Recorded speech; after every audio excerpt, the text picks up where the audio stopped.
Hello students, आज हम लोग इलेक्ट्रोकेमिस्ट्री में लेक्चर 17 स्टार्ट करेंगे, जिसमें हम लोग फैराडेज लॉज ऑफ इलेक्ट्रोलाइसिस को स्टडी करेंगे। इसमें आपको दो लॉज पढ़ने हैं, जिनमें आज हम लोग फैराडेज के फर्स्ट लॉ को जानेंगे, जो कि इलेक्ट्रोलाइटिक सेल के क्वांटिटेटिव एस्पेक्ट का पहला क्राइटेरिया है। तो आइए सबसे पहले हम लोग जानते हैं कि Faraday's first law of electrolysis है क्या। लेकिन उससे पहले एक चीज़ और आपको बता दें, ताकि इसको समझने में आपको मदद मिल सके कि किसी एक मोल इलेक्ट्रॉन पर कितने चार्ज के वैल्यू होते हैं, उसका इसमें हम लोग यूज़ लेना है। तो आपको याद होगा कि चार्ज ऑन वन इलेक्ट्रॉन कितना होता है, इसका वैल्यू 1.602 इंटू 10⁻⁻19 कूलम। ये वैल्यू तो सब लोग जानते हैं, लेकिन हमको क्या चाहिए, चार्ज ऑन 1 मोल इलेक्ट्रॉन। तो 1 मोल इलेक्ट्रॉन, तो 1 मोल में कितना होता है इलेक्ट्रॉन का वैल्यू, 6.022 इंटू 10⁻23। ये हो गया आपके 1 मोल इलेक्ट्रॉन का। और चार्ज चूंकि कैलकुलेट करना है, इसलिए चार्ज से आप मल्टीप्लाई कर दीजिए, तो 1.602 इंटू 10⁻⁻19 कूलम। जब आप इसको मल्टीप्लाई करेंगे, सॉल्व करेंगे, तो आपको एक वैल्यू मिलेगा 96472 कूलम। लेकिन कैलकुलेशन में इसको हम लोग जब लेते हैं, तो इसको हम लोग अप्रॉक्सीमेट वैल्यू 96500 कूलम कर लेते हैं। और इसी 96500 कूलम को आपको याद होना चाहिए, याद कर लेना है, 1 फैराड कहते हैं। 96500 कूलम जो इसको राउंड ऑफ करके वैल्यू लाया गया, उसको कितना मानते हैं, 1 फैराड। तो ये एक छोटा सा बेसिक इन्फॉर्मेशन है, क्योंकि इसका बार बार यूज़ आएगा इस लॉ में, तो इसको आप याद रखेंगे। एंड नाउ अब हम लोग आते हैं अपने काम पर। तो देखिए, फैराडे का फर्स्ट लॉ ऑफ इलेक्ट्रोलाइसिस है क्या। फर्स्ट लॉ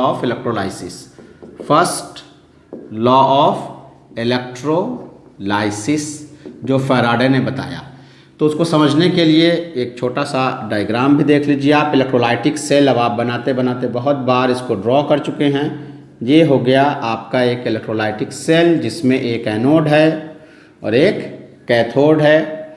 ये आपका सपोज कर लीजिए कि दिस इज़ योर एनोड, जिसको हमने जनरली थिक बनाया है, मोटा बनाया है। और ये है आपका, सपोज कर लीजिए कि कैथोड, और इसको हम लोग एक सेल से कनेक्ट कर देते हैं, पॉजिटिव नेगेटिव एंड नेगेटिव। तो ये हो गया आपका निगेटिव टर्मिनल और ये हो गया आपका पॉजिटिव टर्मिनल। अब जैसे ही आप बैटरी ऑन करेंगे, सेल ऑन करेंगे, करंट पास करेंगे पॉजिटिव टर्मिनल से, करंट इसमें पास करेगी, ये पॉजिटिव टर्मिनल है। तो करंट आई इसमें इंटर किया, जैसे इंटर करता है ये क्या करेगा, आपको बताया जा चुका है कि ये मेटल आयन रिलीज करेगा। और ये मेटल आयन जो कि पॉजिटिवली चार्ज हैं, ये जो मेटल आयन है Mn पॉजिटिव, चाहे कॉपर हो या कोई भी मेटल हो, जो metal ion positively charge release करता है, आपको हम लोग बतला चुके हैं कि ये क्या होगा, कैथोड पर जाकर डिपॉजिट होगा। या तो मेटल होगा तो डिपॉजिट कहेंगे, और अगर गैस होगा तो रिलीज कहेंगे।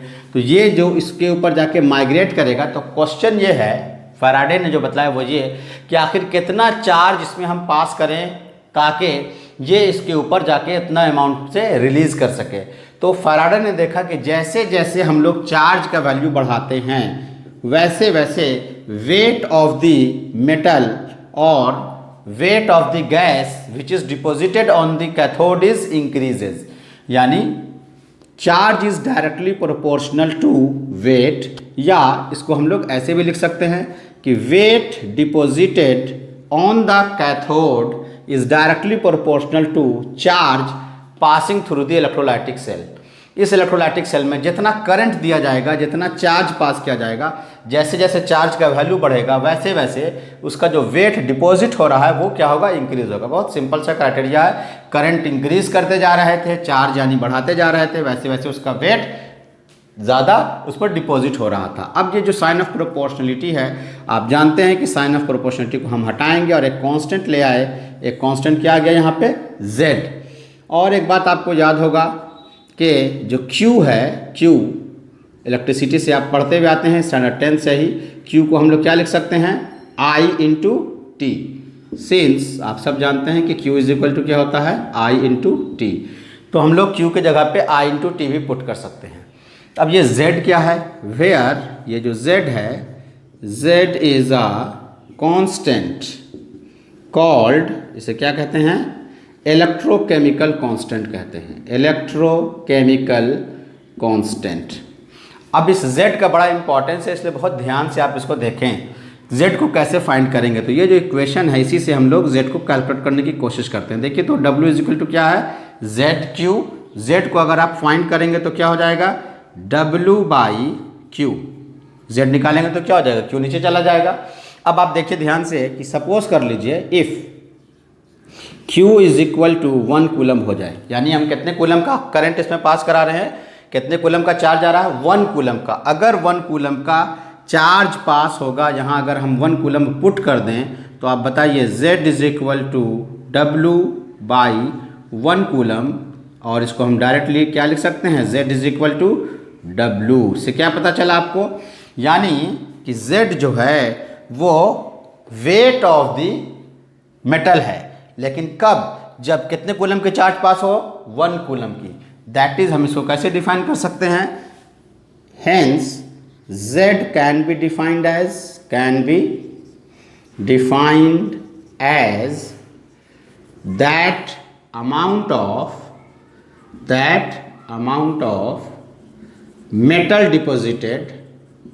metal deposited on cathode when charge passing through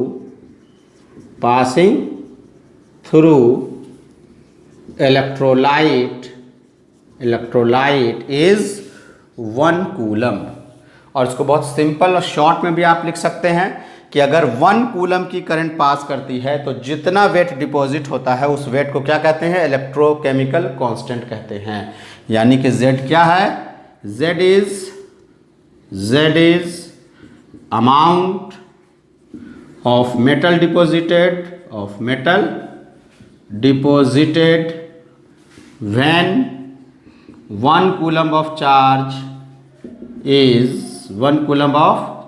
is passing through electrolyte. जैसे आपको याद रहे, समझने की चीज़ है, जब 1 कूलम का करंट पास करेगा तो जितना वेट डिपॉजिट होगा उस वेट को क्या कहेंगे, Z, इलेक्ट्रोकेमिकल कांस्टेंट कहेंगे।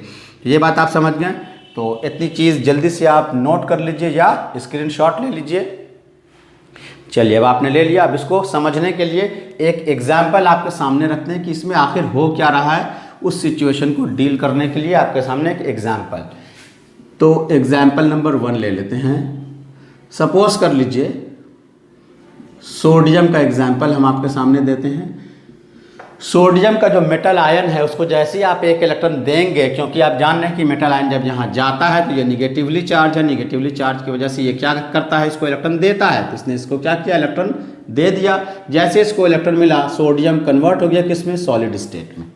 बात समझ रहे हैं। अब ये जो है इलेक्ट्रॉन जहाँ पे आगे कुछ नहीं लगा हुआ तो क्या छुपा हुआ, 1, ये है 1। यही मोल को रिप्रेजेंट करता है। ये इक्वेशन किसमें, मोल को यहाँ रिप्रेजेंट कर रहा है। इसका मतलब क्या हुआ, ये है 1 मोल इलेक्ट्रॉन। और यहाँ जो सोडियम है, ये सोडियम कितना डिपॉजिट हुआ, ये भी आगे में कितना छुपा हुआ, 1 मोल सोडियम डिपॉजिट हो रहा है। 1 मोल सोडियम क्या हो रहा है, डिपॉजिट। अब 1 मोल इलेक्ट्रॉन का मतलब आपको बता चुके हैं, 96500 कूलम। देखिए 1 मोल इलेक्ट्रॉन बराबर है 96500 कूलम या 1 फैराड के। तो इतने कूलम से 1 मोल सोडियम का मतलब कितना हो गया, 23 ग्राम सोडियम डिपॉजिट हो रहा है।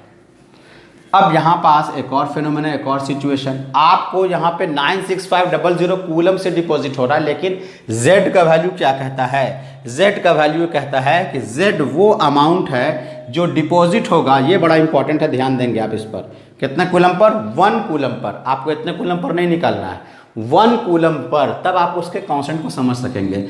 तो अगर इतने कूलम से 23 ग्राम सोडियम है तो 1 कूलम से कितना होगा 23 डिवाइडेड बाई 96500 ग्राम, इतना ग्राम हो जाएगा।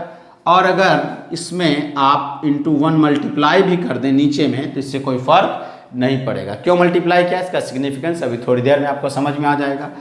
एग्जाम्पल नंबर 2 देखते हैं। सपोज कर लीजिए कि मैग्नीशियम है Mg2 पॉजिटिव, इसको आप 2 इलेक्ट्रॉन देंगे, ये कन्वर्ट हो जाएगा मैग्नीशियम इन सॉलिड स्टेट। अब इसको भी उसी तरह से देखिए, 2 का मतलब यहाँ पे क्या हो गया 2 मोल इलेक्ट्रॉन। देखिए इसको समझिए, आगे जो लिखा हुआ है ये क्या है आपका मोल, तो ये 2 मोल इलेक्ट्रॉन हो गया। और मैग्नीशियम कितना हो गया, वही आगे छुपा हुआ 1 है, 1 मोल मैग्नीशियम। तो इसका मतलब 2 इंटू मोल के लिए क्या लिखते हैं आप 96500 कूलम से कितना डिपॉजिट हो रहा है 1 मोल मैग्नीशियम। 1 मोल मैग्नीशियम का मतलब कितना हो गया 24 ग्राम। आपको तो 1 कूलम पर चाहिए, Z का वैल्यू किस पर डिफाइंड है 1 कूलम पर। 1 कूलम में कितना डिपॉजिट होगा मेटल, ये चेक करना है। तो चलिए निकालते हैं। तो अगर ये 1 कूलम पर निकालते हैं तो क्या होता है बोलिए 24 डिवाइडेड बाई 2 इंटू 96500 कूलम। इसी तरह से आप इमेजिन कर लीजिए, अगर एल्युमिनियम का केस हम लेते तो यहाँ पे 3 मोल आ जाता, तो ये 3 नीचे जाता। तो आप एक सीक्वेंस देखिए और फार्मूला हमसे डिराइव करने वाले हैं। देखिए कि हो क्या रहा है यहाँ पे, ये जो 24 है ये है क्या, इमेजिन कीजिए 24 है क्या, 24 है एटॉमिक मास। ये क्या है एटॉमिक मास, किसका मैग्नीशियम का। बात समझ रहे हैं। यहाँ देखिए 23, ये 23 क्या है 23 है एटॉमिक मास ऑफ सोडियम का। बात समझ रहे हैं। तो इसका मतलब क्या हुआ, ऊपर में रहेगा एटॉमिक मास, और अगर ये एटम नहीं होता मॉलिक्यूल होता तो मॉलिक्यूलर मास।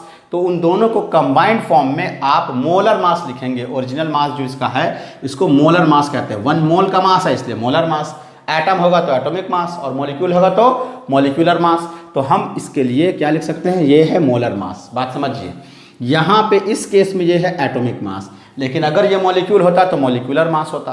तो दोनों को कंबाइंड फॉर्म में क्या लिखा जाता है मोलर मास। मोल कंसेप्ट में ये बातें आपको बता दी गई हैं। तो देखिए ये हो गया मोलर मास। अब उसके बाद ध्यान देंगे आप डिवाइडेड बाई यहाँ देखिए नीचे, यहाँ क्या है 2, इसमें क्या था वो 1। ये 1 और 2 है क्या, ये है नंबर ऑफ इलेक्ट्रॉन ट्रांसफर। देखिए इसमें कितने इलेक्ट्रॉन ट्रांसफर हो रहे हैं 1, इसमें कितने हो रहे हैं 2, उसी तरह से 3 4 जो भी रहेगा। तो ये जो नंबर ऑफ इलेक्ट्रॉन ट्रांसफर है, ये नंबर ऑफ इलेक्ट्रॉन ट्रांसफर दरअसल n फैक्टर कहलाता है, जो हमने आपको सॉल्यूशन चैप्टर में बताया भी है। क्या है ये नंबर ऑफ इलेक्ट्रॉन ट्रांसफर। तो किसी मेटल का नंबर ऑफ इलेक्ट्रॉन ट्रांसफर ही उसका n फैक्टर होता है। तो ये क्या हो गया आपका n factor, number of electron transfer. और बाकी चीज़ क्या है यहाँ पे 96500 कूलम एज इट इज़ रह गया। ये आपने क्या निकाला, ये आपने जो वैल्यू यहाँ पास लिखा, चूंकि 1 कूलम के लिए है और 1 कूलम की चीज़ें क्या कहलाती हैं Z। तो Z का एक जनरल फार्मूला निकल गया किसी भी मेटल या किसी भी सब्सटेंस के लिए, स्पीशीज के लिए। तो Z इज इक्वल टू क्या हो जाएगा मोलर मास, अगर एटम है तो एटॉमिक मास, मॉलिक्यूल है तो molecular mass, divided by n factor number of electron transfer, number of electron transfer और क्या है 96500 कूलम। इससे आपका Z का वैल्यू किसी भी स्पीशीज का निकल जाएगा। यहाँ पास n फैक्टर क्या है नंबर ऑफ इलेक्ट्रॉन ट्रांसफर, याद रखेंगे आप। तो ये आपका क्या निकल गया Z का एक वैल्यू निकल गया। अब फिर से आते हैं हम लोग अपने इक्वेशन 1 की तरफ। इसको इक्वेशन 1 मान लेते हैं, ये जो आपका आया है इसको हम लोग मान लेते हैं इक्वेशन 1। तो चलिए फिर से उसको लेकर के आते हैं फ्रॉम इक्वेशन 1। तो इक्वेशन 1 में क्या है आपका W इज इक्वल टू, बोलिए क्या है, yes Z into I into T। देख रहे हैं आप, और Z का वैल्यू आप निकाल चुके हैं। तो अब करेंगे क्या, कुछ नहीं, सिंपल Z के जगह पे Z का वैल्यू पुट कर देंगे, दैट्स इट, ख़त्म।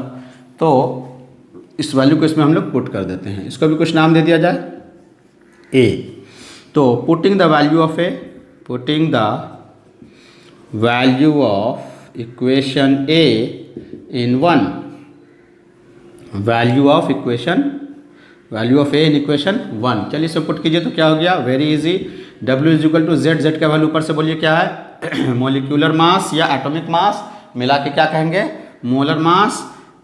Z का वैल्यू आपको पुट करना है पूरा का पूरा, डिवाइडेड बाय क्या है, n फैक्टर इंटू 96500, खत्म हो गया Z। आगे क्या था, I into T, that's it.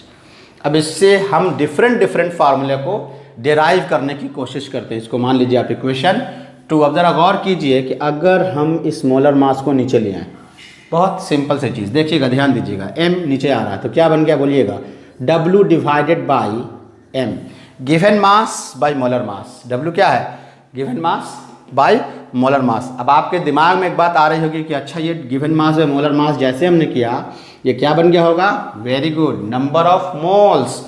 देख रहे हैं आप, एक से दूसरी चीज़ें निकल पा रही हैं, आगे जैसे वैसे एज इट इज़ आप बस उतार दीजिए, I into T divided by n factor into 96500।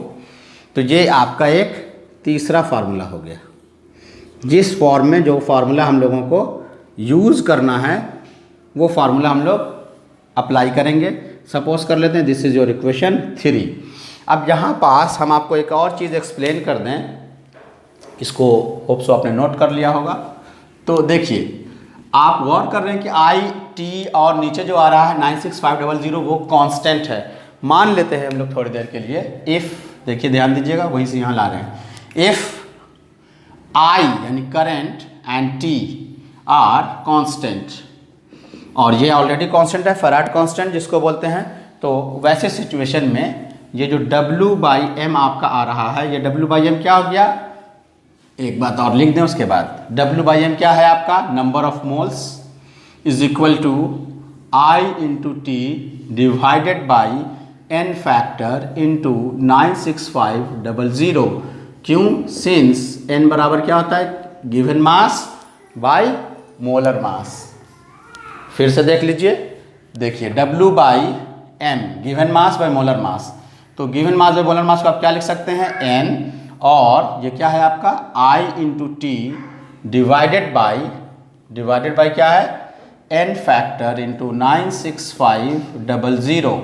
क्यों, since W by M given mass by molar mass क्या होता है, n के बराबर होता है। तो n W बाई एम की जगह पे पुट कर दिया गया, W बाई एम की जगह पे क्या पुट कर दिया हमने, W बाई एम की जगह पे पुट कर दिया गया n, नंबर ऑफ मोल्स।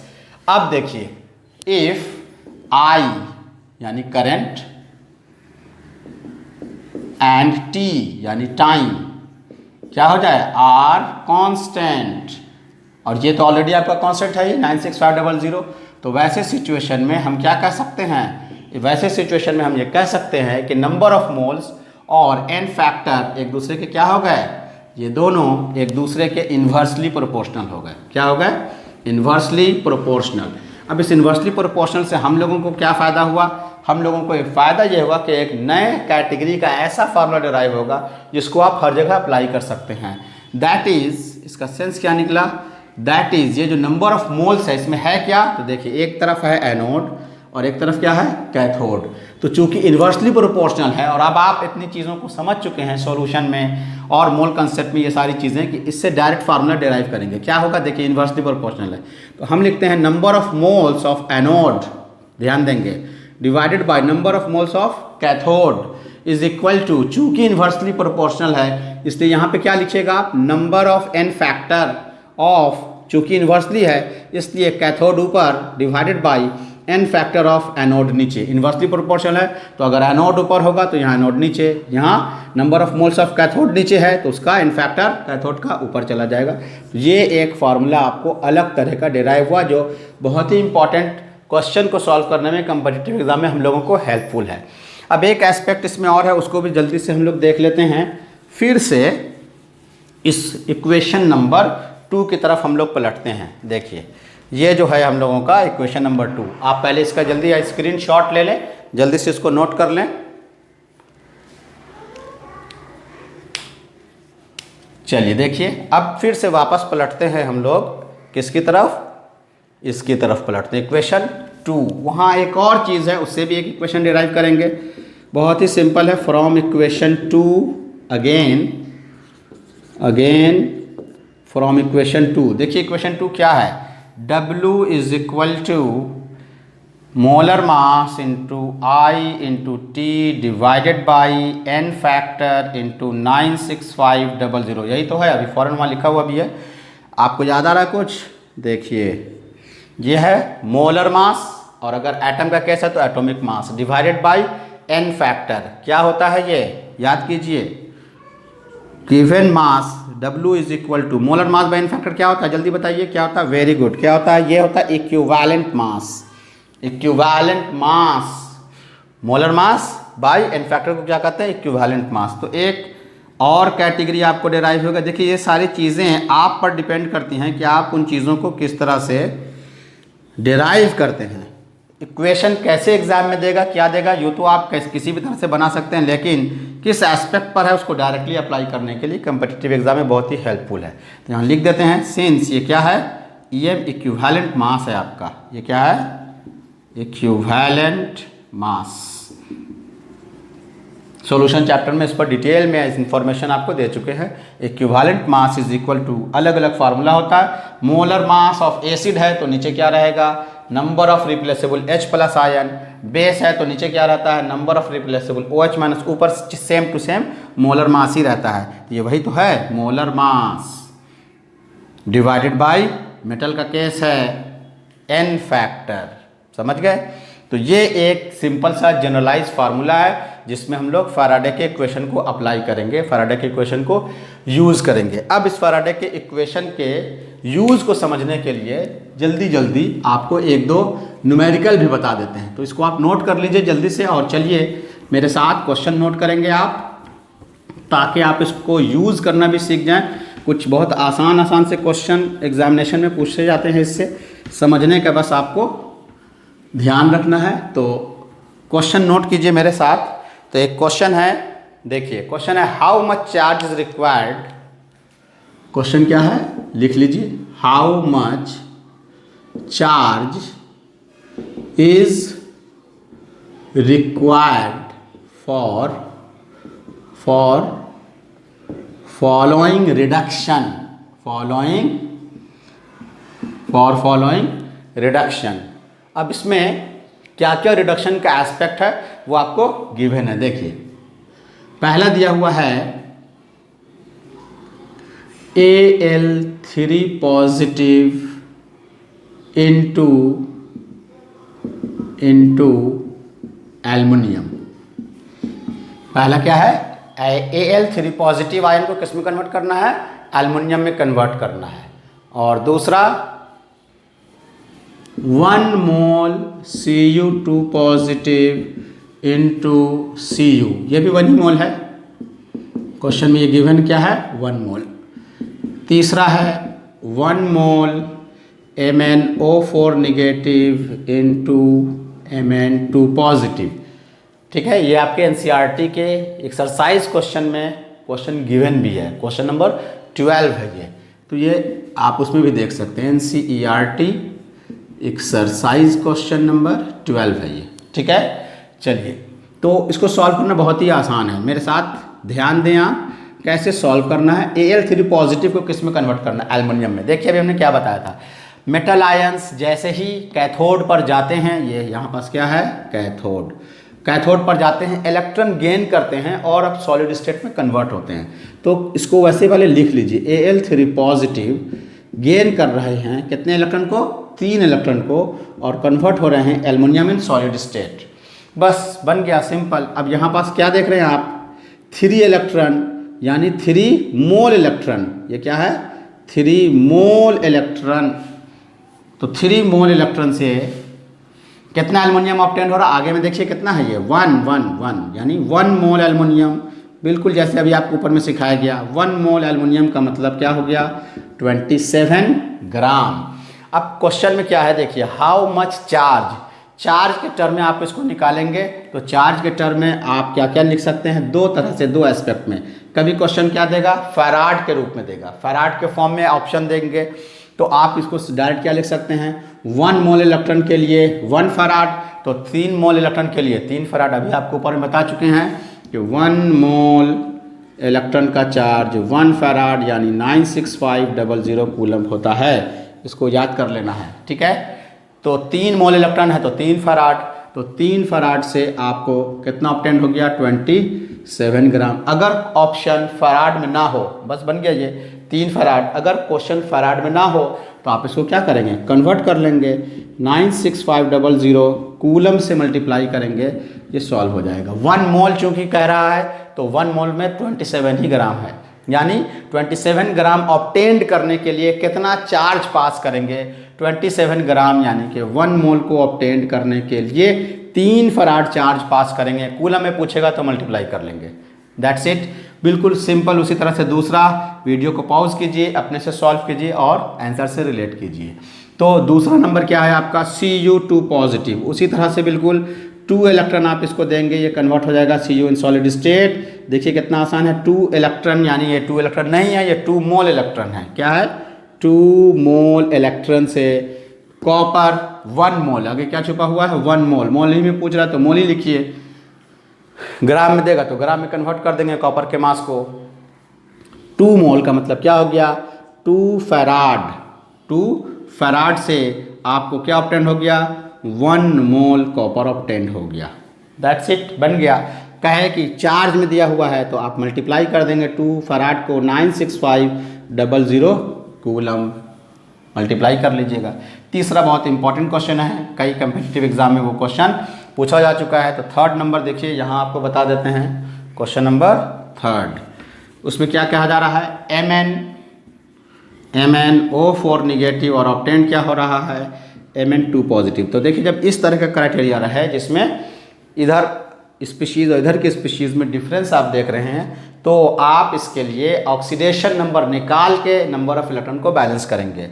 और आपको सिखाया जा चुका है नंबर ऑफ ऑक्सीडेशन नंबर निकालना। Mn पर नहीं पता है, x मानिए। ऑक्सीजन का कितना होता है जनरल केस में -2। सॉल्व करेंगे आप इसको, ये इससे मल्टीप्लाई होगा। देखिए जिनको नहीं आ रहा उनके लिए हमने यहाँ कर रखे हैं, जो जानते हैं अपने से कोशिश कीजिए। तो ये क्या हो गया x - 4 × 8 इक्वल टू चार्ज कितना था -1। अगर कोई चार्ज नहीं रहता तो इक्वल में आप 0 लिखते हैं। सॉल्व कर लीजिए, सॉल्व करेंगे आप कितना आ जाएगा +7। क्लियर है। सिंगल एलिमेंट पर जो चार्ज होता है वो उसी का ऑक्सीडेशन नंबर होता है। यहाँ इसका ऑक्सीडेशन नंबर सीधा क्या है +2। तब आप देखिए यहाँ क्या था +7 और ऑक्सीडेशन नंबर यहाँ कितना हो गया +2। कितने के इलेक्ट्रॉन का ट्रांसफर है 5 इलेक्ट्रॉन। क्लियर है, बहुत आसान। तो इसका मतलब क्या, 5 इलेक्ट्रॉन का मतलब क्या हो गया 5 मोल इलेक्ट्रॉन। बात समझ गए, 5 मोल इलेक्ट्रॉन से Mn के आगे कितना छुपा हुआ है, Mn के आगे कितना छुपा हुआ 1 मोल Mn ऑब्टेन्ड होगा। 5 मोल इलेक्ट्रॉन का मतलब 5 फैराड। 5 फैराड से 1 मोल Mn ऑब्टेन्ड हो रहा है। 5 फैराड का मतलब क्या हुआ, मल्टीप्लाई कर लीजिए 96500 कूलम, ये तो है 1 मोल, मल्टीप्लाई करेंगे आंसर कंप्लीट। तो देखिए इससे इस तरह के क्वेश्चन पूछे जाते हैं। अब आप कहें कि अगर मोल में ना दिया जाए और ग्राम में दे करके पूछ ले तब आप क्या करेंगे, तो बिल्कुल इसी तरह से उसको भी सॉल्व करेंगे, कोई फ़र्क नहीं होगा। कंसेप्ट पर ध्यान दें और इसको अप्लाई करके सॉल्व करने की कोशिश करें। तो देखिए कुछ क्वेश्चन आपको ग्राम से भी बतला देते हैं, तो मेरे साथ क्वेश्चन नोट कर लीजिए। क्वेश्चन है how much electricity in farad, question note कर लें। How much electricity in farad is required to produce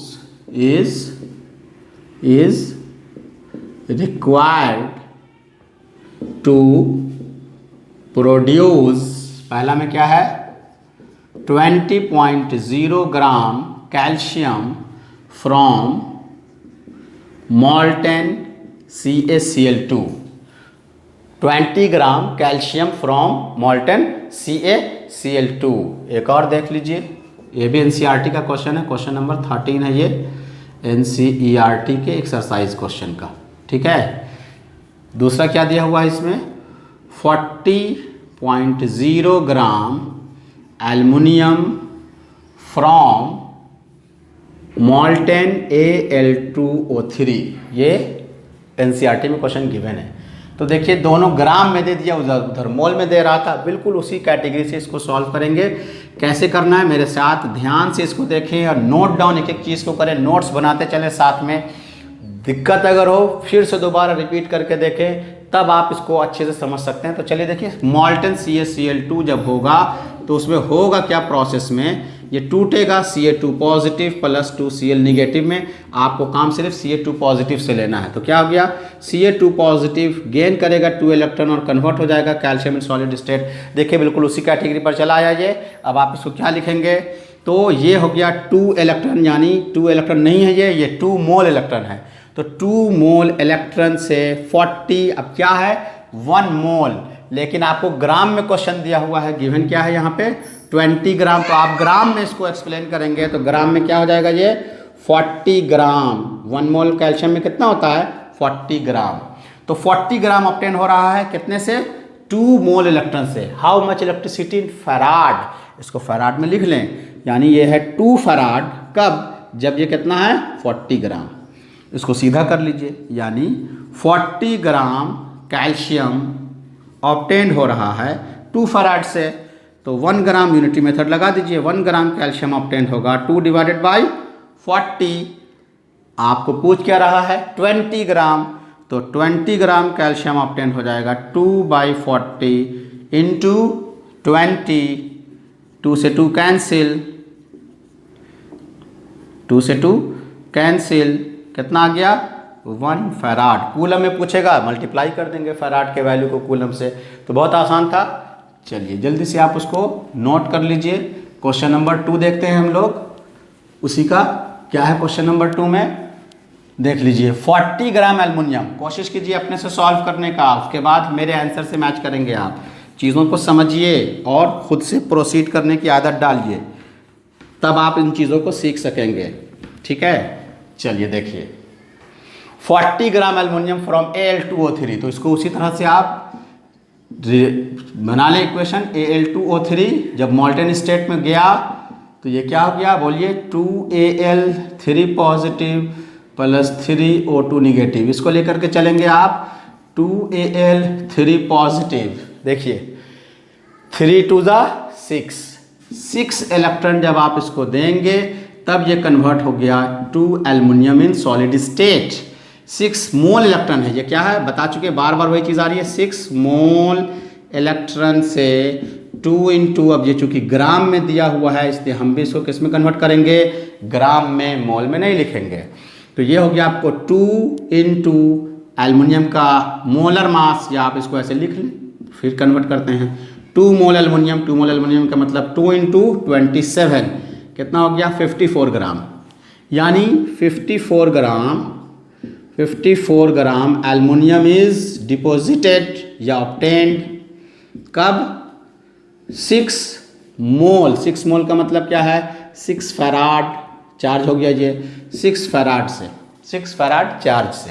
आपको निकालना कितने का है, देखिए कितने का निकालना है। क्वेश्चन में क्या दे रहा है 40 ग्राम कितने में ऑब्टेन होगा, तो 1 ग्राम रहता तो क्या होता, बोलिए 6 डिवाइडेड बाई 54, कितने का निकालना है आपको 40 ग्राम कितने फैराड से ऑब्टेन होगा।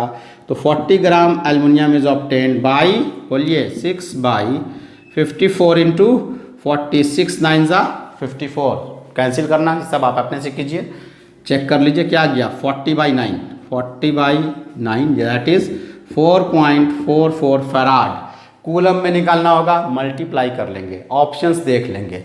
क्वेश्चन टू के एनसीईआरटी में किसने पूछ रहा था हमसे, फैराड में पूछ रहा था। तो फैराड में पूछ रहा था इसलिए हमने भी फैराड में लाके छोड़ दिया।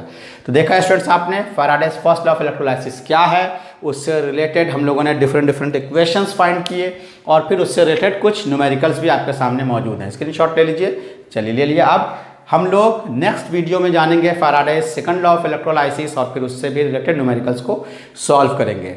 सो students keep watching and do not forget to share and subscribe. Till then good bye.